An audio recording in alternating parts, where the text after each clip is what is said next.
네, 감사합니다. 오늘 주께서 우리에게 주신 말씀을 우리 같이 찾을 때 출애굽기 28장 36절로 39절까지의 말씀입니다. 출애굽기 28장 구약성경 125면 36절로 39절을 함께 보도록 하겠습니다. 차이신 줄 알고 36절로 39절 함께 봅니다.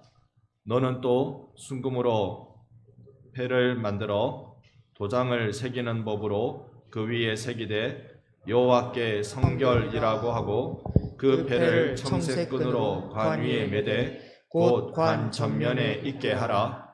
이 패를 아론의 이마에 두어 그가 이스라엘 자손이 거룩하게 드리는 성물과 관련된 죄책을 담당하게 하라. 그 패가 아론의 이마에 늘 있으므로 그 성물을 여호와께서 받으시게 되리라. 너는 가는 배의 실로 반포 속옷을 짜고 가는 배의 실로 관을 만들고 띠를 수놓아 만들지니라. 아멘. 새해 여러분을 뵈니까 감사합니다. 여러분 주 안에서 우리 늘 만날 수 있다는 것, 예배 드릴 수 있다는 게 귀하고 복된 일입니다. 올 한해는 하나님께서 우리의 예배, 올려드리는 예배를 지켜주시사 뜨겁게 감동 있게 예배 드릴 수 있는 특권을 늘 허락해 주시기를 원합니다. 여러분 우리 다시 한번 서로 인사하십시다. 새해 하나님 복을 듬뿍 받으십시오. 아멘, 아멘. 새해 여러분에게 감사한 일은 어떤 일이 있습니까? 성경 말씀 이사야 43장에 보니까 보라 내가 새 일을 행하리니 이제 나타낼 것이라. 너희가 그것을 알지 못하겠느냐? 내가 반드시 광야의 길을 사막에 강을 내리니. 우리 주님이 약속대로 되어지는 줄 믿습니다. 이 새해 여러분의 삶의 길이 열려지고 여러분의 삶이 강이 나는 복이 있기를 축원합니다. 주님이 주시는 이 베풀어 주시는 놀라운 은혜의 새 일이 우리의 이 한 해에 일어나게 될 것입니다. 지난주 중에 집에 아이들이 영화를 보는데요. 그 영화에 이런 대사가 나왔습니다. 보여야 믿는 것이 아니라 믿어야 보인다라는 대사였습니다. 그런 것 같아요. 우리는 눈에 보이는 걸 믿습니다. 그런데 성경은 믿는 것을 보게 된다고 말씀하셨습니다. 여러분, 우리의 삶의 방식은, 우리의 삶의 진리는 믿는 것을 보게 되는 방식이라는 걸 기억하십시다. 출애굽기를 우리가 읽었습니다만 출애굽은 결국 홍해를 건너는 장면을 두고 그 이름을 붙였을 것입니다. 이스라엘 백성이 홍해를 건너는데 이건 바닷물이 밤새도록 갈리워지고 거기에 이스라엘의 모든 민족이 마른 땅과 같이 그 해저를 건너왔던 것입니다. 이때는 보이는 대로 믿은 거예요. 바닷물이 갈려진 거예요. 그리고 강바닥이 마치 드라이를 해놓은 것처럼 바짝 말려진 상태에서 건너갔으니 본대로 믿은 거예요. 그런데 이후에 이들이 광야를 지나서 가나안에 들어갈 요단강을 건너는 장면은 제사장이 하나님의 법궤를 메고 창이란 요단강 강물에 발을 내디딜 때 그것이 열리기 시작합니다. 이건 믿어야 보여지는 겁니다. 우리의 신앙생활은 이런 점진적 은혜의 발전이 있기를 원합니다. 반성교회가 우리 신앙인들이 함께 나가야 될 걸음은 믿는 대로 되어지는 역사, 믿는 대로 열려지는 역사, 믿는 대로 이루어지는 역사가 될 줄로 믿습니다. 여러분과 함께 갈 그 길입니다. 우리 교회가 이제는 기쁨, 이제는 감동, 이제는 주님 앞에 더 나아가게 됨을 경험하게 될 것입니다. 우리에게 신년에 부으시는 하나님의 마음을 여러분과 나누고자 할 때 그 중요한 단어로 드림, 헌신을 말씀 나누고 싶습니다. 우리가 오늘 본문 말씀을 통하여 이 의미, 곧 헌신이라는 의미를 여러분과 함께 나누려고 합니다. 출애굽기를 통하여서 우리가 알 수 있는 건 하나님이 새 역사를 만드신다는 거예요. 이전에 그들은 억압과 압제 속에 종으로 살고 있었지만 하나님이 이제 진정한 하나님의 백성으로 자유시민으로 거듭나게 하는 역사가 바로 이 출애굽기에 그대로 뜨겁게 나타나 있는 것입니다. 출애굽기의 내용을 개관해 보면 이렇습니다. 구원이라는 주제가 1장부터 18장까지 등장해요. 하나님이 어떻게 이스라엘 백성을 구원해 나가시는지, 노예로 살고 있는 그들을 어떻게 해방시켜 나가시는지가 기록되어 있습니다. 그리고 19장부터는 소위 시내산 율법, 시내산에서 하나님의 백성은 이렇게 살아야 해 라고 알려주는 지침서, 기본 법령, 기준 이런 것들을 말씀해 주십니다. 그리고는 끝자락에 25장부터 적지 않은 분량입니다. 이 마지막 40장까지 하나님께 예배하는 방법, 성막에 대해서 설명해 주고 있습니다. 그 중에 우리가 읽은 곳이 바로 28장의 내용입니다. 이전에는 하나님께서 28장 이전, 즉 25장부터 27장까지의 내용은 성막을 어떻게 지을 것이냐, 성막에 있는 기구들을 어떻게 만들 것이냐에 대한 상세한 내용을 기록해 뒀는데 28장에 와서는 제사장이 어떤 옷을 입을 것이냐, 제사장의 의복에 대해서 머리부터 발끝까지의 내용에 대해서 28장이 상세하게 설명해 주고 있습니다. 왜 이런 옷을 입어야 할까요? 제사장은 왜 그저 깔끔하고 단촐하고 그렇게 옷을 입으면 되는 게 아니라 거추장스러워 보일 정도로 굉장한 엄격한 규례를 따라서 엄청난 옷을 입고 나가야 했을까요? 그것을 28장 43절이 우리에게 알려주기로 함께 읽어보겠습니다. 아론과 그의 아들들이 회막에 들어갈 때나 제단에 가까이하여 거룩한 곳에서 섬길 때에 그것들을 입어야 죄를 짊어진 채 죽지 아니하리니 그와 그의 후손이 영원히 지킬 규례니라. 아멘. 그것을 입어야, 이렇게 거추장스러운게 보여지는 그 옷을 입어야 그가 죄를 짊어진 채 죽지 아니할 것이다. 살려면 입어야 된다. 제사장은 이스라엘 전체를 대표해서 하나님 앞에 나가는, 무엇을 가지고 나가느냐면 이스라엘의 죄를 전부 다 짊어진 채 하나님 앞에 나가는 제사장이기에 그가 죄를 짊어진 채 죽지 않으려면 이 옷을 입어야 된다. 어제의 옛사람의 옷을 벗고 오늘의 새사람의 옷을 입는 우리 모두가 되기를 소망합니다. 성경에서 옷을 말씀하실 때는 이런 의미를 우리가 한번 새겨봐야 됩니다. 우리는 옷은요 어떤 의미로 입습니까? 신체를 가리는, 신체를 보호하는, 요즘 추우니까 더 두껍하게 입게 됩니다. 그런데 성경에 나타나는 옷의 의미는 최초의 옷이 아담과 하와에게 지어진 옷입니다. 창세기 3장 21절을 같이 한번 읽어봅니다. 여호와 하나님이 아담과 그의 아내를 위하여 가죽옷을 지어 입히시니라. 아멘. 하나님이 만들어주신 옷이 무슨 옷? 세상 제일 좋은 옷인 것 같아요. 무스탕을 만들어 주시는 거네요. 네, 하나님이 이 아담과 하와에게 가죽옷을 입혀주셨는데 왜 입혀주셨을까요? 부끄러움을 가리기 위해서 그랬습니다. 죄를 지어서 부끄러워진 인간, 그 죄의 모습을 가려주기 위해서 그리한 것입니다. 노아 홍수 이전까지는 이스라엘 사람들이 이 인류가 절대로 육식을 할 수가 없었습니다. 즉 생명체의 피를 흘릴 수가 없도록 되어져 있었습니다. 그런데 이 규례를, 생명체의 피를 흘리면 안 된다는 이걸 누가 깹니까? 하나님이 깨시는 거예요. 다른 인간이 깨는 것이 아니라 하나님이 생명체가 피를 흘리면 안 된다는, 피에 그 생명이 있다는 이 규례를 하나님이 깨뜨리시는 것 같아요. 이유가 뭡니까? 인간을 구원하시기 위해서, 아담과 하와를 살리기 위해서 짐승의 가죽을 뜯어서 그것을 옷을 만들어 입혀주신 것입니다. 하나님은 여러분을 사랑하고 여러분을 살리기 위해서 하나님이 행하신 일들을 여러분 기억하십니까? 갈라디아 말씀에는 이렇게 그 옷의 의미를 우리에게 부여하는데요. 제가 26절을 보면 여러분 27절을 받아주십시오. 너희가 다 믿음으로 말미암아 그리스도 예수 안에서 하나님의 아들이 되었으니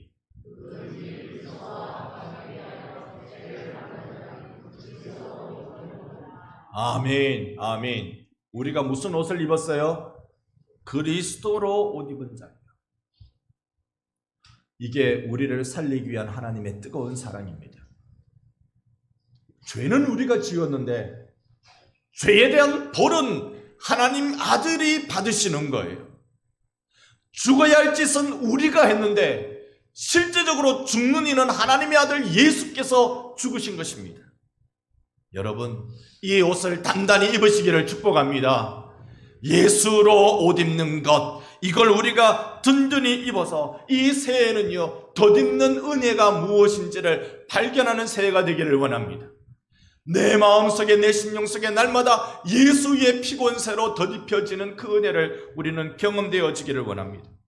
우리 영혼의 안식은요, 우리의 기쁨은 주 예수로 옷 입을 때만 이루어지게 되는 것입니다.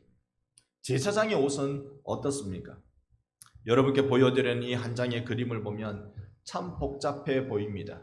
많은 옷 내용물들이 있습니다. 심지어 속옷, 겉옷까지 그 규례가 엄격합니다. 이걸 왜 입어야 한다고요? 다시 우리가 출애굽기 28장 43절에 보면 그들이 섬길 때, 제사장이 하나님 앞에 섬길 때 그걸 입어야 죄를 짊어진 채 죽지 않기 때문에, 예수 보혈 뒤집어 써야 너희들이 죽지 않기 때문에, 하나님 앞에 나갈 때 예수 만나고 예수 의지하고 십자가 붙들고 나가야 너희들이 죽지 않기 때문에 옷 입으라고 말씀하신 것입니다. 군대 가면 민간인에서 군인으로 탈바꿈이 됩니다. 제 조카가 군대 갔습니다. 그런데 이제 며칠 전에 옷이 왔다네요. 부모네들은 이때쯤 되면 눈물이 한번 핑 돈답니다. 여러분, 그런데 저 사람이 군인인지 아닌지는 어떻게 알 수 있습니까? 아주 단순합니다. 군복을 입고 있으면 군인인 줄 압니다. 물론 제복과 더불어 거기에 걸맞는 훈련도 함께 받게 됩니다. 하나님의 백성다운 것을 배우기 위해서는 옷을 입어야 됩니다. 하나님의 백성으로서의 옷. 제사장은요, 백성의 죄를 짊어지는 자예요. 즉 예수 그리스도를 예표하는, 예수 그리스도의 그림자 역할을 했던 이들이 제사장이었습니다. 이 옷을 입어야 거룩한 곳에서, 거기에서 죄를 짊어진 채 죽지 않게 되는 것입니다. 그리고는 머리에 관을 씁니다. 이 관을 쓰고는 이 관을 조이는 패와 같은 것을 딱 그 띠 형태로 이렇게 쓰게 되는데요. 여기에 이 자세히 보면 이런 글씨가 써 있습니다. 오늘 우리가 본 말씀처럼 여호와께 성결이라는 단어가 적혀져 있습니다. 요즘 보니까요, 이걸 히브리어로 그대로 해서 반지로 제작해서 끼고 있는 사람도 있었습니다. 카도실라 야훼, 하나님께, 야훼께 거룩이라는 뜻으로 반지로 제작하는 이들도 있습니다. 저는 여기에 이 거룩, 우리말로는 성결이라고 번역한 이 단어를 잠시 한번 생각해 보려고 합니다. 성결이라는 말은 결국 구별되어서 드려졌다라는 거예요. 그러기에 신성한 의미를 갖게 된다는 뜻이 됩니다. 이 중에 성경에 총 5회 5번은 이 성결이라는 단어를 드려진 것으로 사용했는데, 저는 여기에서 헌신이라는 주제를 한번 생각해 보겠습니다. 하나님께 드림이 되는 것. 제사장은요, 여호와께 성결이라는 이 띠를 탁 띠면서, 어떤 유대 문헌에 보면 귀에서 귀에까지가 이 넓이라고 해요. 이 띠의 넓이, 여기에 여호와께 성결 카도실라 야훼라는 말을 딱 여기에 쓰고는 나는 하나님께 구별됐다. 왜냐? 나는 이스라엘 민족 전체를 대표해서 지금 이 자리에 왔다. 그리고 나는 하나님을 대신해서 이스라엘 민족에게 죄사함을 선언해야 되는 자다. 여러분, 이렇게 말씀드리면 그건 목사님 할 일이지 라고 생각합니다. 그건 정확하게 성경을 오해하고 있습니다. 성경은 누가 제사장입니까?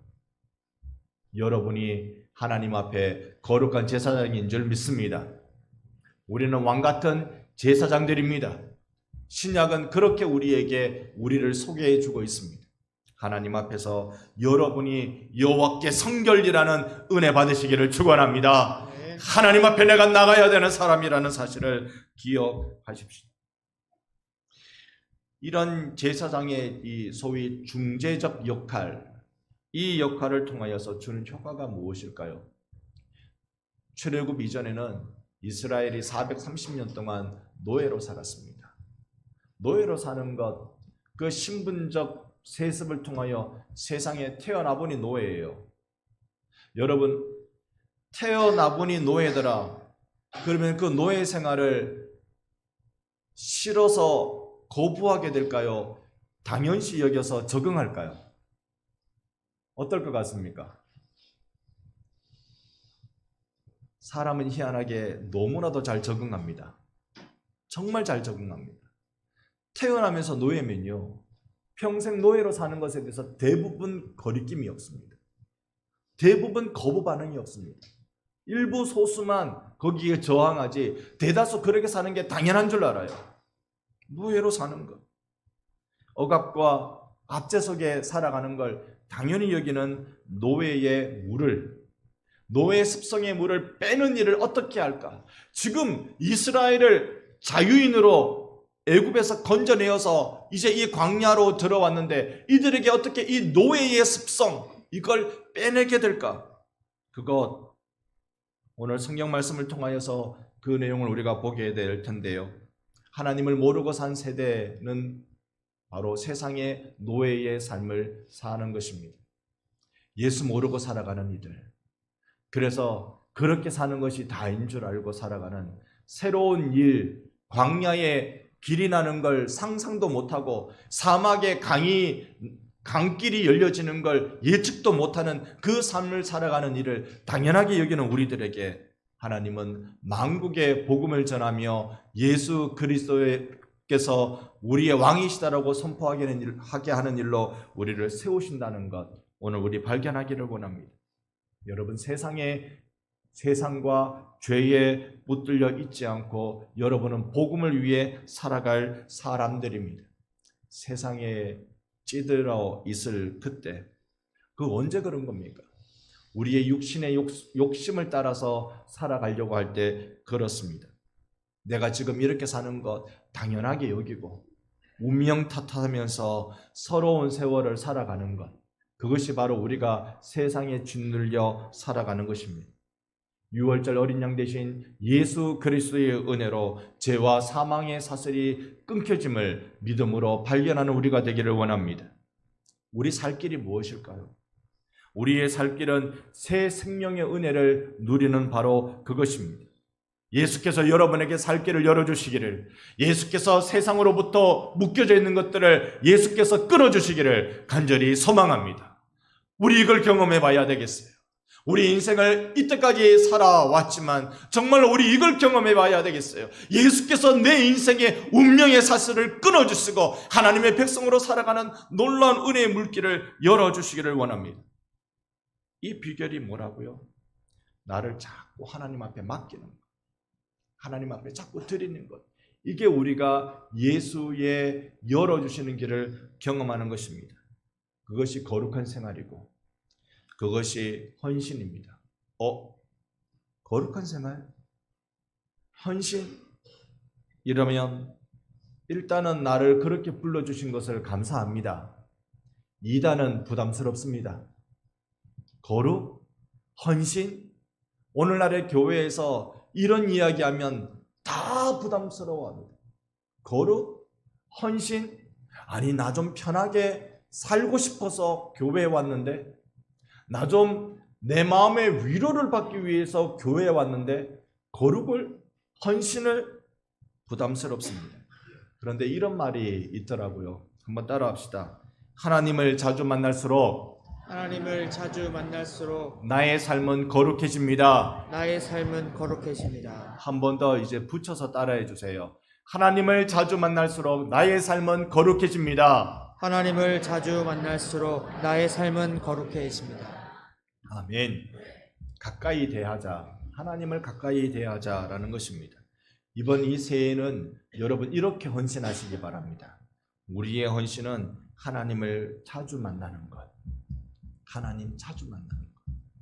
기도 많이 했던 루터가 하루에 3시간 기도하지 않으면 그 사명, 그 사역을 감당하지 못하겠다고 하루에 3시간 이상씩 기도했던 루터가 정작 자기가 기도에 관한 책을 쓸 때 그 내용을 보면 하나님께 기도는 이렇게 하는 거라고. 자주 간절하게 하는 거라고. 우리는 오래 버티는 거라고 루터의 기도의 삶을 보고 그렇게 이해하기 쉬운데 자주 간절하게 하는 거라고. 여러분 정말 하나님을 우리가 진심으로 만나는 은혜가 있기를 원합니다. 마음 열어놓고 하나님을 만나는 그 일이 우리 가운데 올 한 해 일어나기를 원합니다. 이 헌신에 대해서 여러분과 조금 다른 각도로 한번 보려고 합니다. 헌신 그러면 왜 부담스러울까요? 죽을 힘을 다해 나를 갈아넣는 일이라고 생각하기 때문에 그렇습니다. 죽을 힘을 다해서 악착같이 해내는 게 헌신이라고 생각합니다. 이런 방식만 이야기하면 그거야말로 인본주의적 생각입니다. 내 중심으로 생각하는 겁니다. 우리는 언제나 우리의 삶을, 진리를 하나님 중심으로 생각하는 이 머리에 생각 습관이 들어 있어야 하는데요. 하나님 중심으로 생각하면 이렇습니다. 하나님이 나에게 주고 싶은 것, 하나님이 나에게 행하고 싶어 하시는 것, 그건 내가 예수 잘 믿고 행복해지기를 원하시는 줄 믿습니다. 여러분이 예수 잘 믿고 행복하는 것, 그게 하나님이 원하시는 거예요. 여러분이 막 죽을 고생하면서 내 인생을 갈아넣으면서 그렇게 악착같이 교회생활을 하는 걸 하나님이 원하시는 게 아니라 예수 때문에 여러분이 행복하게 되는 것, 그걸 하나님이 원하시는 것입니다. 이런 희망 속에 거하는 비결이 무엇일까요? 예수 안에 거하는 것, 그것은 예수께 나를 맡기는 일입니다. 행복해야 맡기는 게 아니라 맡겨야 행복해집니다. 우리 정말로 이것을 한번 경험해 봅시다. 하나님 앞에 딱 맡겨놓는 것, 내 하나님 앞에 맡겨진 바 되는 것, 염려를 주께 맡기는 여러분 되시기를 축원합니다. 어제 본 베드로전서 5장 7절 말씀 다시 한번 우리 함께 읽어보겠습니다. 베드로전서 5장 7절 다 같이 봅니다. 너희 염려를 다 주께 맡기라. 이는 그가 너희를 돌보심이라. 다시 한번 5장 7절 읽어봅니다. 너희 염려를 다 주께 맡기라. 이는 그가 너희를 돌보심이라. 아멘. 여러분의 염려를 주께 맡기시기를 바랍니다. 이거 맡기는 것 어제 말씀드릴 때 염려 있을 때마다 갖다 맡기라는 뜻 아니라고 말씀드렸지요. 문법의 뜻이 한꺼번에 맡기는 거예요. 내 과거의 염려도, 현재의 염려도, 미래의 염려도 한꺼번에 주께 우리는 맡겨진 바 된 사람들입니다. 하나님 앞에 맡겨놨어요. 돌아가신 지 오래되셨습니다만 우리 교회 강구순 권사님이 계셨습니다. 이분이 생애 만렵에 암으로 투병하시다가 돌아가셨어요. 제 기억으로는 이 췌장 쪽에 이 담즙관의 문제로 인하여서 돌아가셨는데 병원에 신방 갔습니다. 신방 가서 말씀을 나누는데 이분이 이렇게 말해요. 목사님, 난 하나님께 그리고 이 병원의 의사한테 내 몸을 맡겨놨습니다. 의사가 하자는 대로 해야 되죠. 나는 의사한테 맡겨놨습니다. 여러분, 맡겨놓는다는 의미를 아시겠어요? 맡겨놓을 때 주사 한 방 맞을 때 내가 맡겨놔야지. 내가 약 먹을 때 맡겨놔야지. 그때마다 맡겨놓는 게 아니라 의사라는 한 인격체에 나를 맡겨놓는 겁니다. 하나님께 맡겨놓는 게 그런 거라고요. 나는 하나님께 맡겨놓은 인생이라고. 그런데 이게 순간순간 그게 잘 와닿지 않을 때가 있어요. 이게 그렇게 안 될 때가 있어요. 그러면 내가 잘못 맡겼나? 그게 아니고 기억하셔야 돼요. 나는 하나님께 맡겨놓은 인생이다. 이미 하나님이 나를 맡아주셨다. 내가 그걸 또 깜빡해서 그렇지 하나님은 나를 돌보시는 분이시다. 아멘. 너희 염려를 다 주께 맡기라. 이는 그가 너희를 돌보심이라. 반드시 책임져 주시는 주인이 우리 예수님이신 줄 믿습니다. 그러니 나를 자꾸 하나님께로 데리고 나가야 돼요. 나를 자꾸 하나님 앞에 갖다 놔야 됩니다. 우리 하나님 만나러 가야 합니다. 그게 드림입니다. 그게 헌신입니다. 나를 드리는 것, 나를 주님 만나는 그 자리에 자꾸 갖다 놓는 것, 이게 헌신입니다. 구약에서는 제사장의 제사 드리는 그 현장이었고, 성막에서 일어나는 복된 기적이 나타나는 그 자리였습니다. 신약에서는 예수께서 짊어지신 그 십자가 그 자리, 예수의 죽으심 그 자리가 우리가 나가야 될 헌신의 자리입니다. 내가 죽어야 될 그 죽음 대신 죽어주신 예수께 나를 맡기는 일입니다. 헌신을 왜 합니까? 우리가 헌신이라는 걸 왜 합니까? 직분을 맡았으니 헌신을 해야 되는 겁니까? 헌신은 왜 합니까? 그것이 여러분 내가 사는 비결입니다. 하나님께 맡겨놓는 것이 내가 사는 비결이지요. 여호와께 성결, 그것이 내 삶을 행복하게 만드는 유일한 비결이라는 것을 우리 기억하십시다. 자꾸 맡기는 것. 뭔가 거창한 것을 드려야 된다고 생각하십니까? 헌신이라는 말만 들어도 부담이 팍팍 된다면 우리는 다시 생각을 한번 교정해 보십시다. 성경의 헌신은 그것이 가장 좋은 길로 보이기 때문에 우리가 가게 되는 것입니다. 주 앞에 여러분 나오십시오. 그리고 맡겨보십시다. 무엇을 맡길까요? 그러면 주님 앞에 무엇을 맡겨 드릴까요? 무엇보다 우리의 염려와 근심을 맡기는 것이겠지요. 우리 자신을, 우리의 연약함을 맡기는 것입니다. 어제 성구 영신 예배 때 우리는 한 4가지 정도로 주님 앞에 우리 자신을 헌신해야 된다는 걸 잠시 말씀 나누었습니다. 에베소서에 있는 말씀을 기초로 여러분께 잠시 나눕니다만은, 먼저는 우리 속에 있는 거짓을 주님 앞에 맡겨서 참으로 교환하는 일이 있기를 원합니다. 이게 우리 생각이 바뀌어야 돼요. 우리는 자꾸 거짓에 빨리 머리가 돌아갑니다. 피 흘리는데 우리 발이 굉장히 빠릅니다. 뭔가 즉흥적으로 생각해내는 것이 얼마나 놀랍도록 우리 머리가 잘 돌아가는지, 거짓 것에 대해서는 아주 치밀하게, 주도 면밀하게 우리의 생각이 바뀌어집니다. 여러분, 그걸 십자가 앞에 가지고 나가 하나님 앞에 드리십시오. 주님이 진리 대신 참 대신 예수의 것으로 바꾸어 주실 줄 믿습니다. 입만 열면 거짓말하다가 입만 열면 참말하는 은혜가 있기를, 새해에는 그런 복이 있기를 축복합니다. 생각이 바뀌어요. 두 번째가 마음의 분노입니다. 이 분노가 치밀어 오를 때 모든 사람이 다 실수합니다. 모든 사람이 다 이 차오르는 분노 때문에 견디지 못해 합니다. 우리나라의 병 중에 제일 심각한 병이 뭔지 아세요? 의사들이 하시는 말씀이 우리나라 환자들 가지고 있는 제일 심각한 병, 화병이랍니다. 모든 사람이 다 갖고 있대요. 화병을 극복하는 방법은 뭐라고요? 불쌍히 여기는 것. 옆에 분 잠깐 한번 보세요. 혹시 화가 나십니까? 잠깐 한번 보세요. 이렇게 인사합시다. 불쌍히 여기며 삽시다. 불쌍히 여기며 삽시다. 조금 더 우리가 직설적으로 얘기합시다. 조금 더 직설적으로 인사를 한번 해보겠는데요. 이렇게요. 나를 불쌍히 여겨주세요. 불쌍히 여기십시오. 나를 불쌍히 여겨주세요. 이것이 분노를 지우는 지우개입니다. 긍휼히 여기는 것, 불쌍히 여기는 것, 용서하는 것.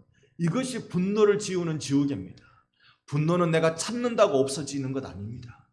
저 밑에 컵 밑에 물 밑에 그냥 가라앉을 뿐이지 조금만 흔들어 제끼면 금세 올라옵니다. 화라는 게 그렇습니다. 그런데 이걸 지우는 유일한 지우개가 불쌍히 여기는 거예요. 하나님은 여러분의 죄를 참아 주실까요? 여러분의 죄를 지워 주실까요? 성경에는 이 두 가지 표현이 다 있습니다만 성경을 끝까지 읽어보면 우리가 느껴지는 게 하나님은 우리의 죄를 지워주시는 분이세요. 동이 서해에서 먼 것 같이 너희의 죄가를 도말하시는 분. 아멘. 아멘. 주님 그런 분이세요. 그러니 여러분 분노 조절할 게 아니라 분노를 지울 겁니다. 지우는 방법은 불쌍히 여기는 거예요. 그러니 여러분 이 앞에 있는 이 목사를 불쌍히 여겨야 되겠습니까? 노를 품어야 되겠습니까? 말씀 안 하시는 거 보니 제가 참 긴장은 되고. 여러분 불쌍히 여겨주세요. 성도가 목사를 불쌍히 여겨주지 않으면 누가 그렇게 여겨주겠습니까? 목사가 성도를 불쌍히 여기지 않으면 누가 불쌍히 여겨주겠습니까? 우리 서로 그렇게 세를 그렇게 헌신하자고요. 그렇게 서로 불쌍히 여기려고 노력하자고요. 불쌍한 것. 그렇다고 또 마음은 그래도 표현을 불쌍한 것 이렇게 하시면 그 감정선이 좀 달라집니다. 불쌍히 여기는 것. 세 번째가 도둑질을 하면 안 돼요. 남의 걸 내 거 불법적으로 만들어버리는 게 도둑질입니다. 그 반대는 내 거를 남에게 주는 거예요. 합법적으로 주든 불법적으로 좀 이상한데 어쨌든 무슨 방식으로 주든 주세요. 그게 그 일에 헌신하는 것이 세상을 이기는 비결입니다.